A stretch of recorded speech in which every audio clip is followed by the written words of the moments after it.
ஆண்டவரோடு இருப்பாராக.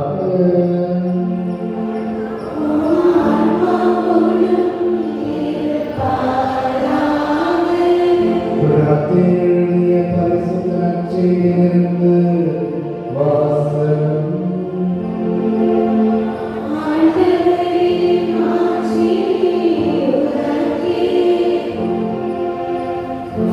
மத்தேயு நற்செய்தி பிரிவு 4 வாழ்வுதரும் உயிருள்ள வசனங்கள் 1 முதல் 11 வரை. அக்காலத்தில் இயேசு அலகையினால் சோதிக்கப்படுவதற்காக பாலை நிலத்துக்கு தூய ஆவியால் அழைத்து செல்லப்பட்டார். அவர் 40 நாள் இரவும் பகலும் நோன்பிருந்தார். அதன்பின் பசியுற்றார். சோதிக்கிறவன் அவரை அணுகி, நீ இறைமகன் என்றால் இந்த கற்கள் அப்பமாகும்படி கட்டளையிடும் என்றார். அவர் மறுமொழியாக, மனிதர் அப்பத்தினால் மட்டுமல்ல, மாறாக கடவுளின் வாய்ச்சொல் ஒவ்வொன்றாலும் வாழ்வர் என மறைநூலில் எழுதியுள்ளதே என்றார். பின்னர் அழகை அவரை எருசலேம் திருநகருக்கு கூட்டி சென்று கோவிலின் உயர்ந்த பகுதியில் அவரை நிறுத்தி, நீ இறைமகன் என்றால் கீழே குதியும், கடவுள் தம் தூதருக்கு உன்னை குறித்து கட்டளையிடுவார், உமது கால் தண்ணீரில் மோதாதபடி அவர்கள் தங்கள் கைகளில் உன்னை தாங்கிக் கொள்வார்கள் என்று மறைநூலில் எழுதியுள்ளது என்ற அளவை அவரிடம் சொன்னது. ஏசாவிடம், உன் கடவுளாகிய ஆண்டவரை சோதிக்க வேண்டாம் எனவும் எழுதியுள்ளதே என்று சொன்னார். மறுபடியும் அழகை அவரை இடமிருந்து ஒரு மலைக்கு கூட்டி சென்று உலக அரசுகள் அனைத்தையும் அவற்றின் மேன்மையும் அவருக்கு காட்டி அவரிடம், நீ நெடுஞ்சாட்களையாக விழுந்து என்னை வணங்கினால் இவை அனைத்தையும் உமக்கு தருவேன் என்றது. அப்பொழுது இயேசு அதனை பார்த்து, அகன்று போ சாத்தானே, உன் கடவுளான ஆண்டவரை வணங்கி அவர் ஒருவருக்கே பணி செய் என்றும் மறைநூலில் எழுதியுள்ளது என்றார். பின்னர் அழகை அவரை விட்டு அகன்றது. உடனே வானதூதர் வந்து அவருக்கு பணிவிடை செய்தனர். இது ஆண்டவரின் அருள்வாக்கு.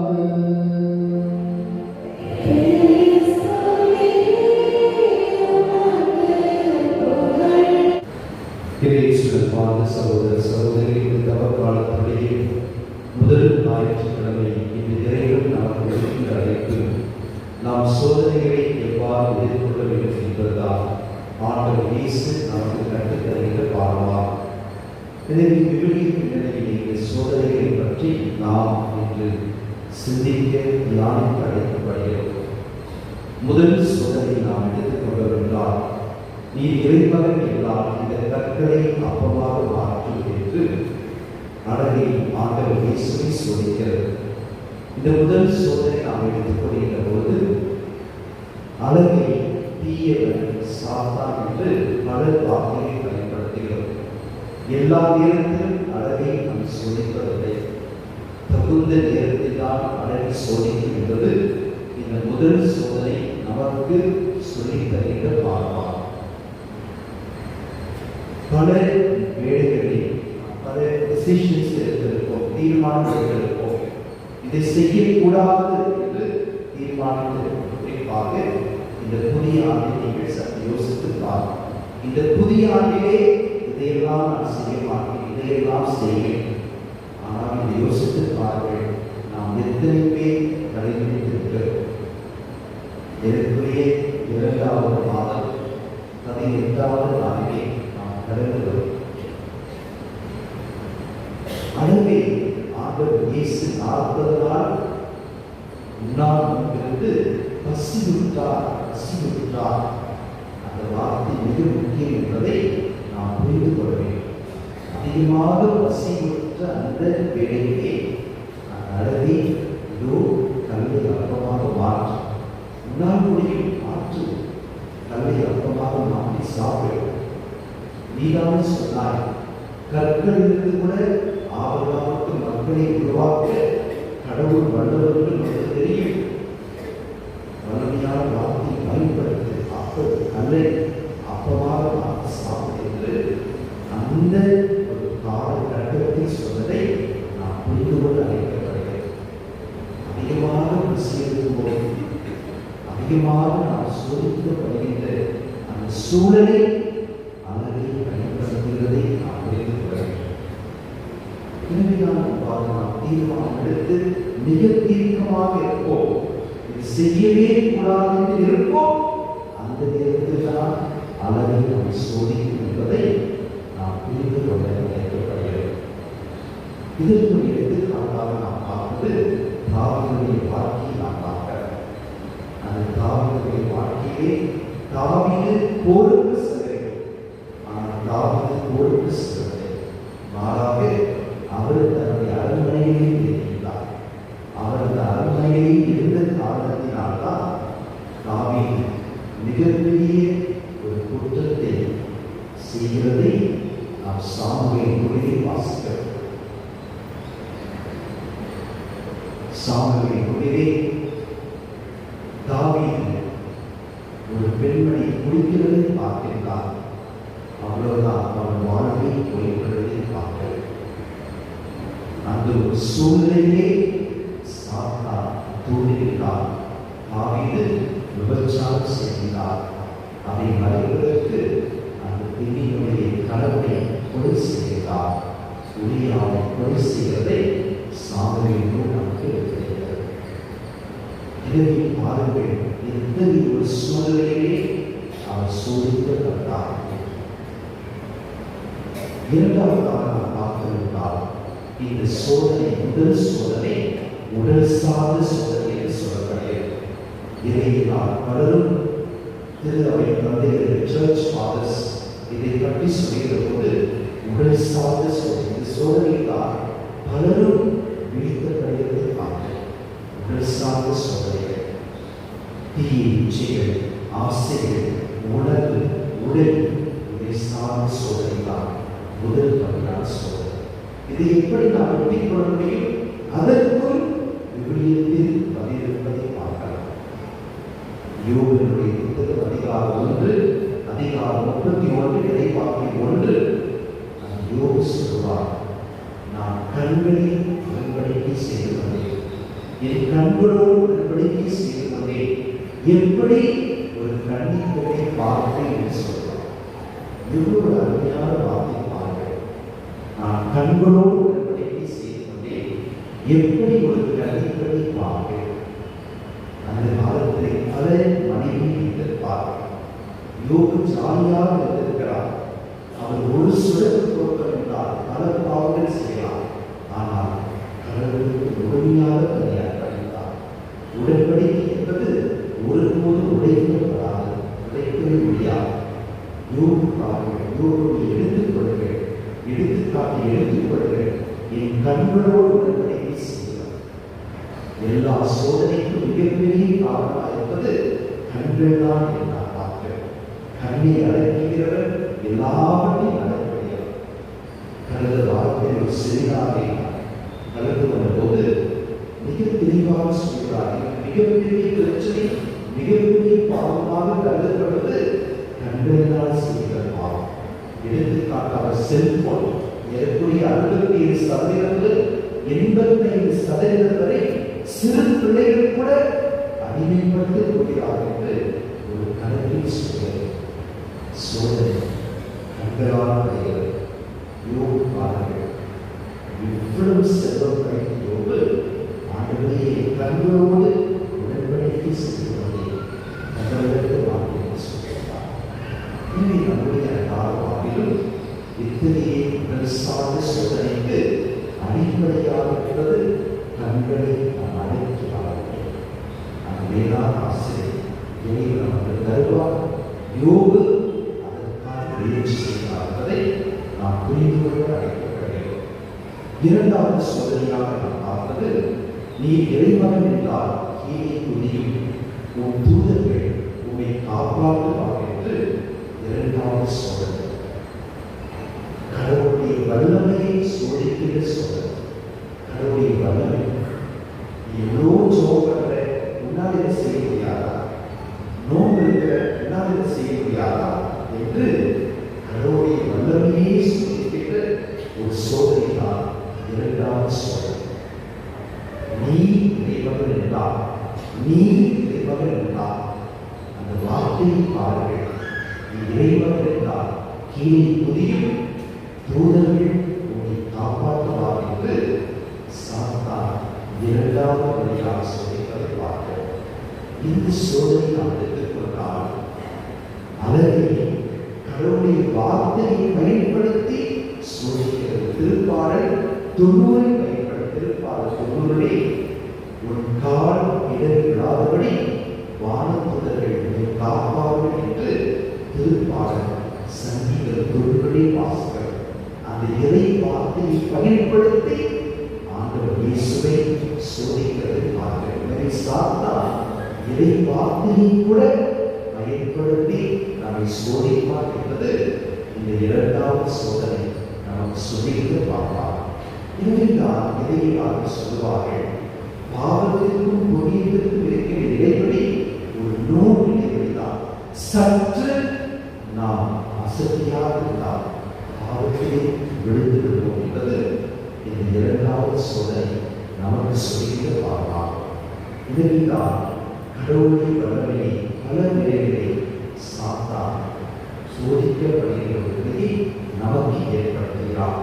நீ கடவுளுடைய வல்லமையால் இதை நிகழ்த்தி பார்க்கலாம். ஏவாளுக்கு வர சோதனை அதே சோதனைதான்.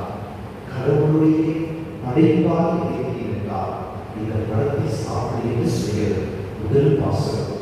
அந்த மரம் உண்பதற்கு சுவையானதாகவும் கண்களுக்கு கனிப்பூட்டுவதாகவும் அறிவு பெறுவதற்கு விரும்பத்தக்கதாகவும் இருந்தது என்று சாத்தான் சோதிக்கிறதை நாம் முதல் வாசகம் நமக்கு எடுத்துரைக்கிறது.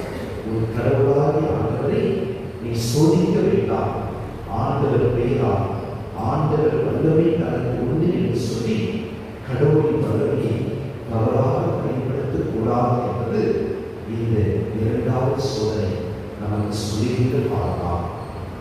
மூன்றாவது சோதனை நாம் எடுத்துக்கொள்ள வேண்டாம். நீ நெருஞ்சால் கிடையாக வணங்கினால் எல்லாவற்றையும் உனக்கு தருகிறேன் என்று மூன்றாவது சோதனை ஆண்டவருக்கு நிகழ்ந்ததை நச்சி நமக்கு எடுத்துரைக்கிறது. இந்த மூன்றாவது சோதனை எதற்கு ஒப்பிடுவார் என்றால் அதிகாரத்தை தருவதாக ஒப்பிடுவார். அதிகாரம், பதவி, பலன், வலிமை, பகட்டான பார்த்து இந்த சோதனைக்கு ஒப்பிடப்படுகிறது. அதிகாரம், நீதான் மெயின். உன் ஃபேமிலியில் நீதான் மெயின். நீ இல்லை என்றால் உன் ஃபேமிலி எல்லாரையும் அழைக்கலாம். நீ பங்கு பெறவில்லை என்றால் பங்கே கிடையாது. நீதான் நீ இருக்கிற சூழலை நீதான் என்ற சோதனை தான் மிகப்பெரிய சோதனையாக பார்க்கிறோம். எத்தனையோ பங்குகளுக்கு நான் சொல்லியிருந்த பொழுது பெரிய பிரச்சனை அரசியல்வாதியை விட கேவலமாய் போயிருப்பதை பார்க்கிறேன்.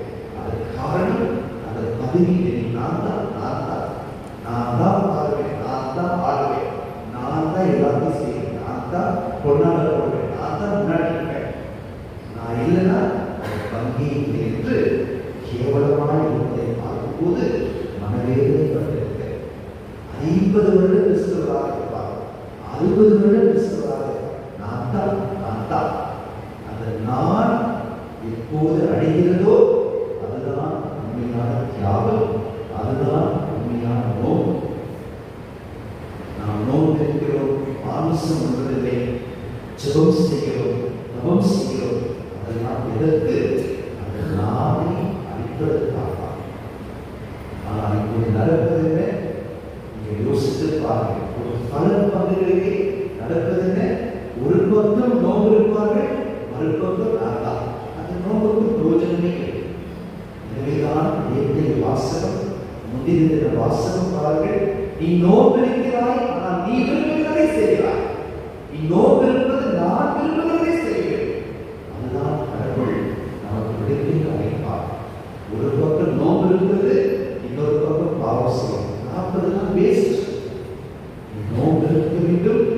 ஜெபிக்க வேண்டும், உதவி செய்ய வேண்டும். ஆனால் அதை விட முக்கியமானது கடவுள் விரும்புகிறதை செய்ய வேண்டும். அதுதான் மிகப்பெரிய நோக்கு. ஆனால் அதை நாம் விரும்புகிறதை பார்க்கிறோம். இந்த மூன்றாவது சோதனை பாருங்கள், அதிகாரத்தை தான் காட்டுகிறது.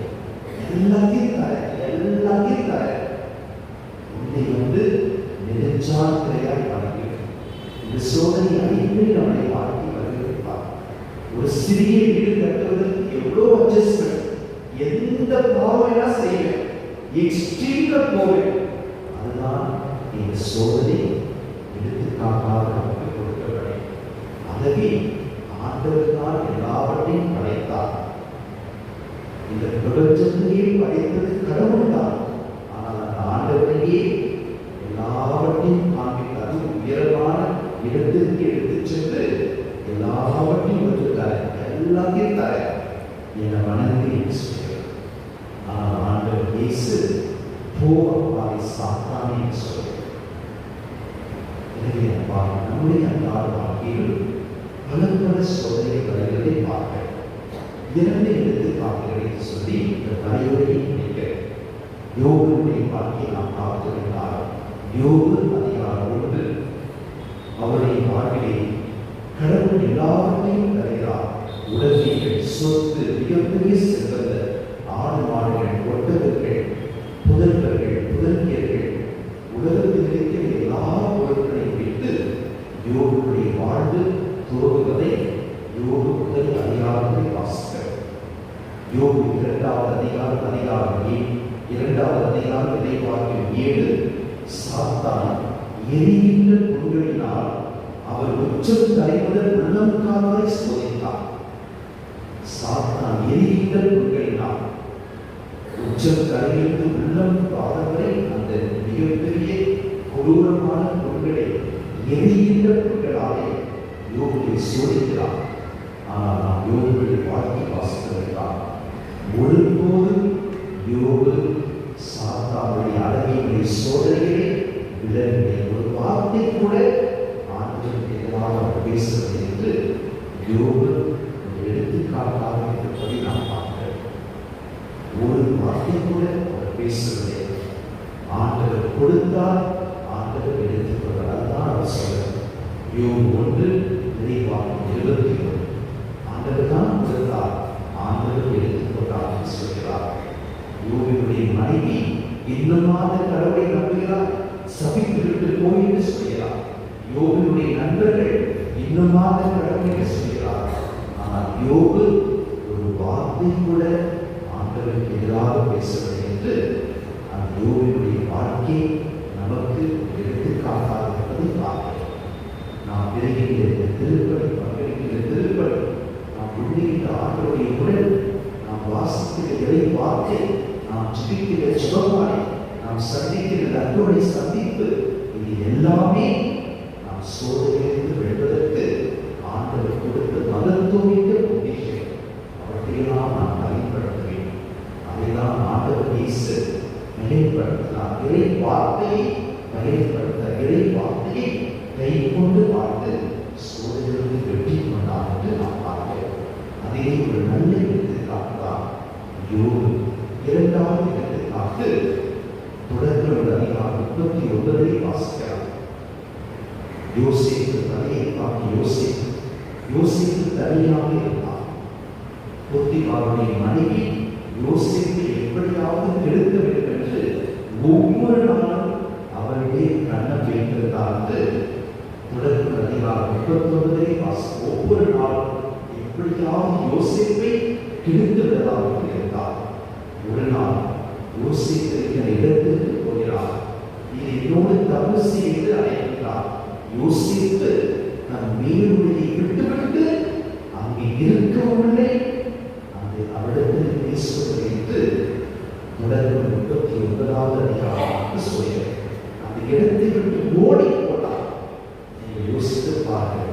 யோசிப்பு ஒரு பெரிய பதவியில் இருந்தார், அடிமையாக இருந்தார், சிறையில் அடைக்கப்பட்டார், விற்கப்பட்டார். கடவுளுடைய ஆசையினால் பெரிய பதவியில் இருந்தார். அப்போது யோசிப்பு சொல்வார், உன்னுடைய கடவுள், அதாவது உன்னை தவிர எல்லாவற்றின் மீதும் அதிகாரம் எனக்கு கொடுத்திருக்கிறார். உன்னை தவிர உன்னை மட்டும் நான் தொடக்கூடாது.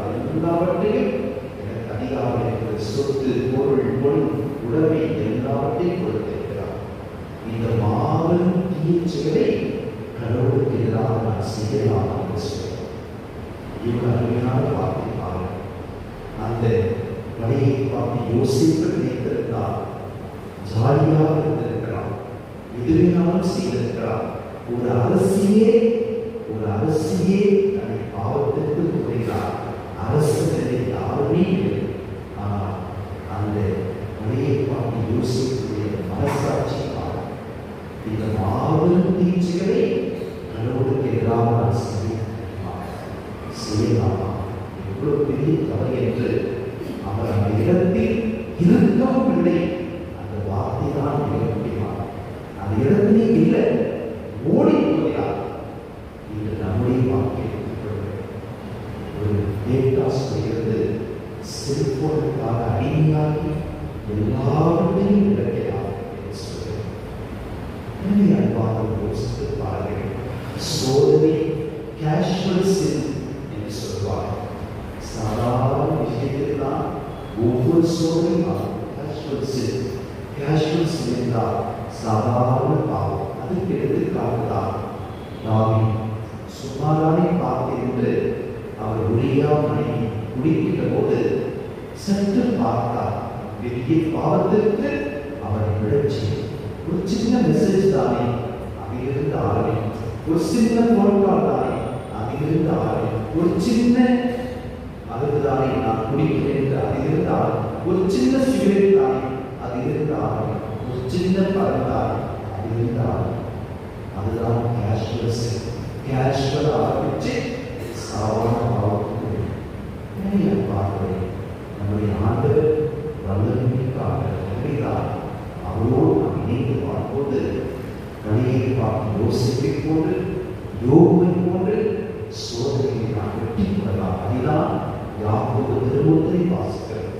நம்முடைய வல்லமைக்கு மீறி, ஆற்றலுக்கு மீறி கடவுள் நம்மை சோதிப்பது கிடையாது. ஒவ்வொரு முறையும் திருப்பதியும் ஒவ்வொரு முறையும் நாம் ஆண்டவர் இயேசு கற்றுத் தந்த ஜெபத்திலே சோதனையிலிருந்து எங்களை விடுவித்தருளும் என்று சொல்கிறார். ஆண்டவர் கண்டிப்பாக நம்மை விடுவிப்பார். ஆண்டவருடைய வார்த்தையை கையாளும். ஆண்டவருடைய திருமணத்தை நிறைவேற்றுவதை கருத்தாக இருப்போம். நாம் ஒவ்வொருவரையும் சோதிக்கப்படும் போது ஆண்டவர் நம்மோடு இருந்து நம்மை வழி நடத்துகிறார், நம்மை விடுதலை செய்கிறார். ஆனால் நாம் கம்பீரமாக பக்தி வைராக்கியத்தோடு ஆண்டவரோடு நாம் பயணிக்க வேண்டும் என்று இத்திருப்பதை ஜெபிப்போம். சோதனையை எழுதுவோம். ஆண்டவரோடு பயணிப்போம்.